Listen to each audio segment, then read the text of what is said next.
Let's talk about NIST, right? NIST Cybersecurity Framework. We call it as CSF. Earlier, it was version 1.0. Now it is called as version 1.1. I think updated back in 2019 somewhere, right? So, how does it look like, right? NIST Cybersecurity Framework. So it is most of the time and interview questions also, you need to hear me out very, very keenly, right? The NIST Cybersecurity Framework, it stands on 5 different pillars. Okay, what are these pillars? Identify, protect, detect, respond, recover. These are the 5 important pillars for NIST Cybersecurity Framework, right? And when it comes to identify, what does it mean? Before implementation of NIST control, you should go back to the business. You should go back to your infrastructure, your environment. You try to see what risk we have. Do a thorough risk analysis. Understand what assets I hold. What is their value? Is there a central mechanism which holds all the assets? Because until you know what I hold, how you are going to protect it? Anything you are not identifying as your property, how you are going to save it? You can't save it, right? You also need to understand your business environment, what kind of governance model will suit my company the best, right? You need to carry on risk assessment, identify what are my top risks, top 20 risks, top 50 risks. Are they internal? Are they external? You need to identify it clearly. And then what is the risk management strategy? Am I going to outsource my risk to another company? That means, okay, let me not implement everything of myself. Let me take a managed service thing with me. Is that the case? Or you thought of, okay, no, I have some intellectual property which I don't want anybody to see. I need to protect it. Let my people do it. So you will hire people and implement those processes for you, right? So in this phase, in the identify phase, you will understand what is my risk, what kind of thing suits what kind of security structure suits my company, right? What is my culture? What is the ethics we follow? All those things you will take into account and identify. Once you identify, the very next stage will be protect. So this protect is where we implement most of the control. We go back to maybe multiple frameworks, because cybersecurity framework, NIST cybersecurity framework also have references, list of controls, and then references to multiple different frameworks also.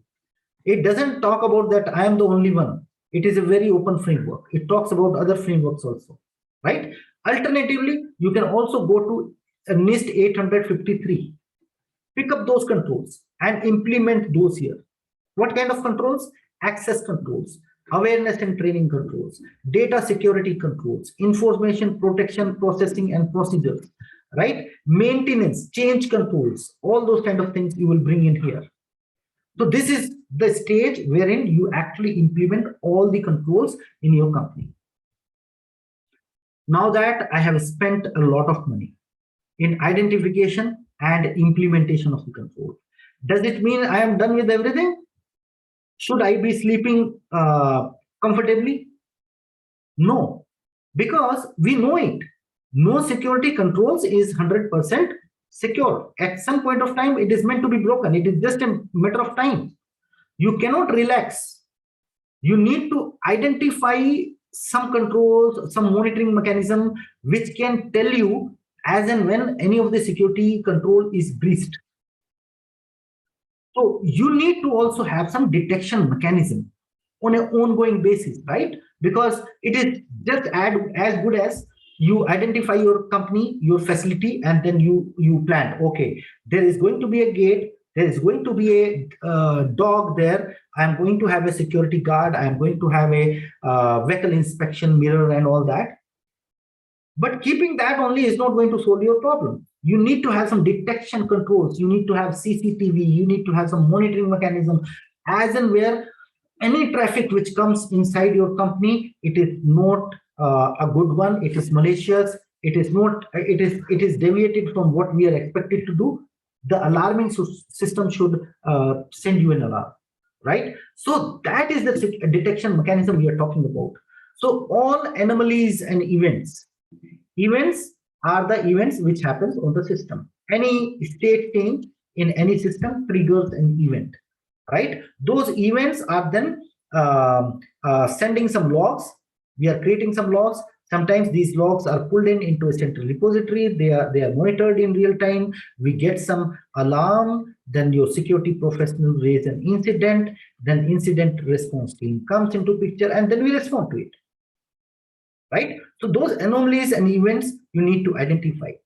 Then security continuous monitoring. You need to have a continuous monitoring, 24/7, 365 kind of thing on any traffic which is coming inside your company, right? Then detection processes. What are the detection processes? How do we follow? What is the SOC blue books?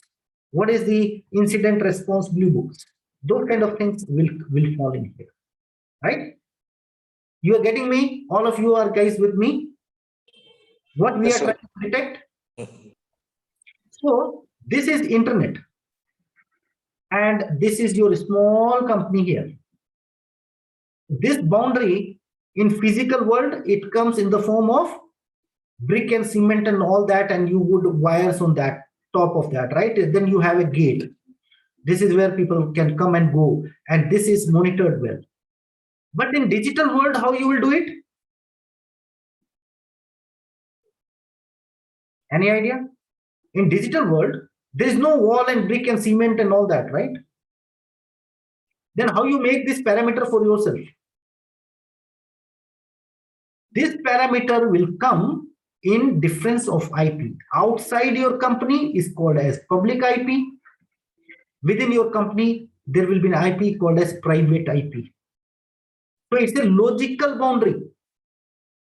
And this logical boundary, any traffic going out, any traffic coming in, it has to go through a single gate. That single gate, there will be a guard. This guard is nothing but your firewall, which will monitor any traffic which is coming in, going out. It will filter out. It will drop any kind of request which is coming to it. Then there is intrusion detection system, intrusion prevention system, all that kind of thing. These are all detection mechanism and preventive measures, right? All those things we are talking about here, guys. You will be able to connect better when we talk about domain 7 security operations. Right? Now, you set up everything. You set up a SIM solution in your company to monitor all different critical logs which are flowing from different security devices into one place. Like, for example, your antivirus solution, your DLP solution, any kind of firewall logs, any kind of IDS, IPS logs, any kind of web proxy, any kind of email proxy. All those different solutions are kind of connecting with a central solution. This is where we are monitoring those logs. You did that. Wonderful job done, right? Now, what after it? You already have set up everything, right? And then you will see on a daily basis some incident keep on flowing. Why these incidents? Because no control is 100% sufficient or 100% effective. Maybe a firewall can be 95% effective. But your system admin did not do the right configuration. It can be only 90% effective. Rest 10% is open. That is where any kind of incident, any kind of malicious traffic can come in, right? And then it will trigger your incident response plan. Correct? That is what happens, right? Are you guys with me? Connecting with me? Yes. Yes. Right? So that is where, when the incident comes to you, That is where we have a particular set process, a blue book, which is defined. Okay, in this case, in case of ransomware, this is what we need to do. In case of a one of my system connecting with a command and control center outside, or there is somebody clicking on a link in an email, then my firewall detecting something, and then that flows into the central system, getting reported to me. Immediately your incident response plan will come into effect, right? That is what we are talking about. Respond here, how you respond to those incidents, which are, it is just not effective that you make detection controls. You need to have a set of process, you need to define people, you need to have skilled people to take care of all those deviations which are coming, right? So it is response planning, communication to different teams, because your incident response plan, all incident cannot be treated as same. There may be a P1 incident which is very highly critical. You are immediately attacked by a ransomware, maybe a P1 incident, or a major disruption in the business, P1. Then P2, P3, P4, like that. There will be different kind of, and there is a timeline. If there is a P1, this has to be addressed within 1 hour. If there is a P2, 4 hours. If there is a P3, maybe a week. Maybe P4, we can, it is just informational, we can do few things and educate people,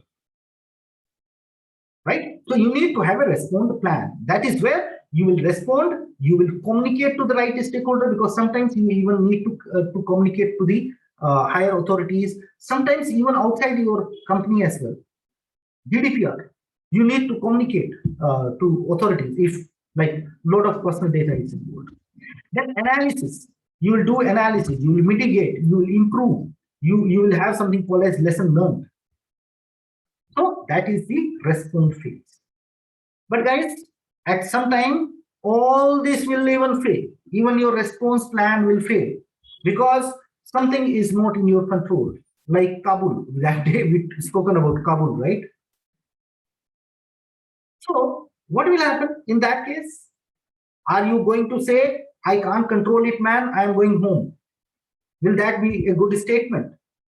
You need to still make sure that your business is somehow at least able to sustain the minimum level of operations, and you are not impacted heavily. How do we do this? We have BCDR, business continuity and disaster recovery process. So that is where we are talking about this recovery phase. Make sense?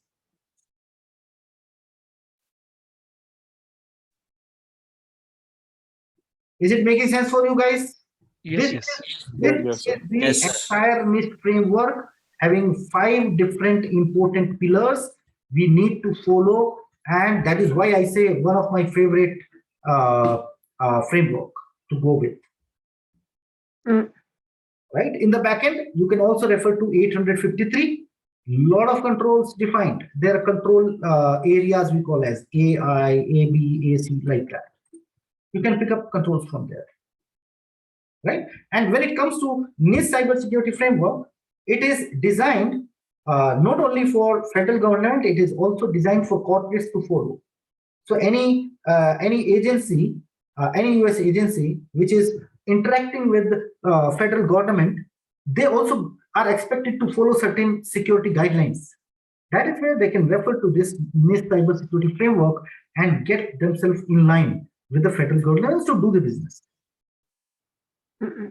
So that is what NIST CSF. And NIST CSF works best when? It works best when it is mixed with risk management framework. So guys, this is your risk management framework. We'll cover that more in detail at some other point of time. I'm just going to give you, this is categorizing system.